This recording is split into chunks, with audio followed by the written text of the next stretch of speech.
Ladies and gentlemen, let's Gaming Intercom video. We're going to be taking a look at Halo 5 Guardians and performing a technical analysis, frame rate analysis, and giving my thoughts and opinions as to how Halo 5 Guardians on the Xbox One manages to stack up and whether it delivers on the promises that 343 Industries have made. It's fair to say that Halo 5 Guardians is one of the most anticipated titles for Microsoft's system. And it's fair to say that there has been a lot of pressure on 343.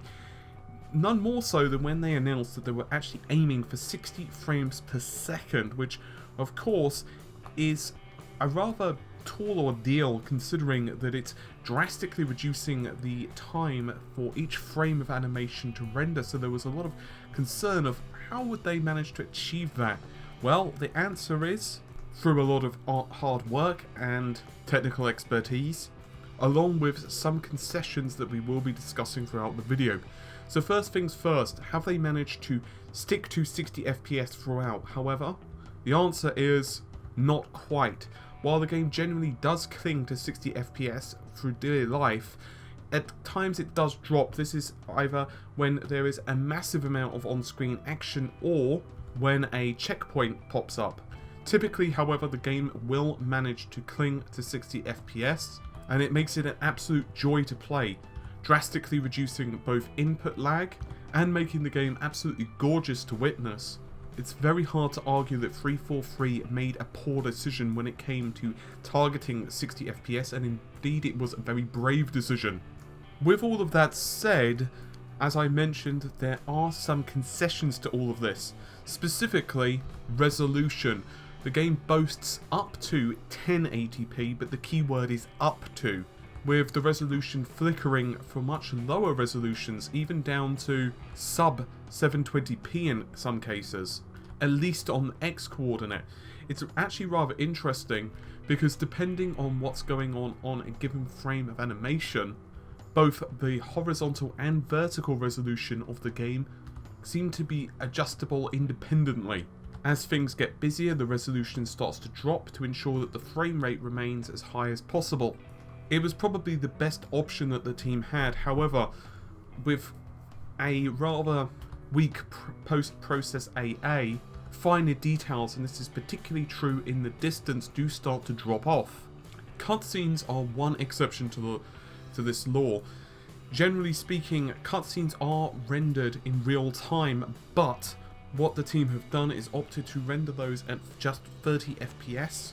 Thus they're able to crank up the visual fidelity while keeping the resolution at a nice and pleasing 1080p generally. Honestly, I don't mind the cinematics being in 30 FPS because you're not directly interacting with the medium. I completely and utterly agree with 343's decision in this particular area. Typically, in terms of textures, I do believe that the game has a pretty good texture quality overall, but one rather odd feature of the game is that it's running half-rate animation for distant objects. Quite simply put, if you really pay close attention to guys that are, for example, running around in the extreme distance, you'll notice that they don't look quite as smooth as those who are in the foreground. Quite simply, to save on performance, those characters that are in the far distance are operating at just 30 FPS. This is probably a measure to reduce the load on both the CPU and the GPU, but primarily the CPU. It's quite noticeable if you're really looking for it and not much is going on screen. However, typically when things start to get really hectic, that's when it's gonna happen considerably more often. Therefore, it's not such a big deal. Now we're going to move on to lighting, shadows, and take a look at a few examples of just how the game's engine, which is completely new by the way for Halo 5, manages to deal with lighting effects in various atmospheres. As you would probably guess, there is an awful lot of pre-calculated lighting, basically lighting baked into the object, but there are certainly limited number of light sources which can be active within a scene. So for example, blaster shots, explosions, energy waves, that type of thing can and will often impact the lighting and the mood of the scene. With that said, you will sometimes notice that certain shots and certain things that should light up the scene just simply don't. And you'll also notice that things such as dynamic shadows, particularly when you start once again dealing with range, will start to drop in quality rather noticeably. It's a bit of a shame, however, once again, you are dealing with a finite performance budget, and therefore, at some point or another, something has to give. I do wish that it was just a little bit further into the distance, so it wasn't quite as noticeable, however, it is what it is. Unfortunately, as you'll see from various examples in this video, there is also a limited amount of texture filtering, and combined with less than ideal resolution of textures in some areas, you will start to notice muddy, smearing, and jaggers on various objects, which is a bit of a shame. Typically, however, the game does look very impressive visually, and there is a lot of particle effects that are flying around. Sometimes there is a small issue with clipping, where for example you might have a spark that goes in front of a solid object when it just should not. But that's only going to happen for 1 or 2 frames, and then the game will correct itself. And you certainly will not notice that under regular gameplay situations.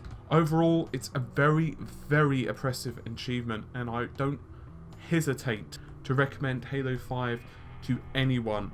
We will be doing further testing with the multiplayer side of things. These are our initial impressions with the single player side. But we'll probably wait on that until Forge mode becomes available, because obviously that is when the game is really going to start being bombarded. But with all of that said, hopefully you have enjoyed the video, found it somewhat informative. For now, I'm going to get going. So, as usual, comment below what you think so far of the game. Give a thumbs up to the video if you don't mind, and definitely consider subscribing. But I'm going to leave you all to it. Take care of yourselves, and bye for now.